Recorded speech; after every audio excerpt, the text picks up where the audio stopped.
Aferin. Ne yaptı peki, götürdün mü? Şaban Bey endeki gazeteyi aldım. Efendice, bak efendice. Şöyle yaptırdım. Büktüm. Şık bir rüle yaptım efendice. Şaban Bey'in suratına geçtim böyle.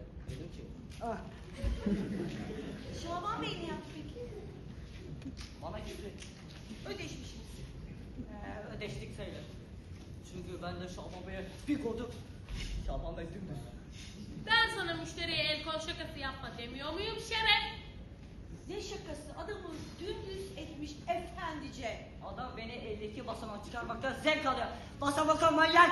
Ya bundan sonra Şaban Bey seslenince ilgilenmiyoruz. Ya da Şaban Bey için küçük bir Şaban alıyoruz.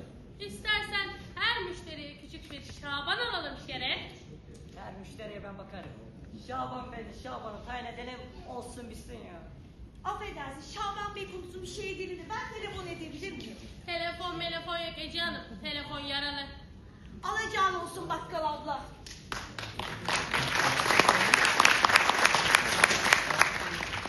Sizin alacağınız A pazarında hanımım.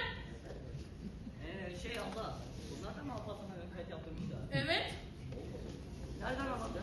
Bizzat gelip buraya utanmadan kendisi söyledi. Hem A pazarına alışveriş hem bizim telefon edelim mi? Hayır Şerif. A pazarına alışveriş bizden nasihat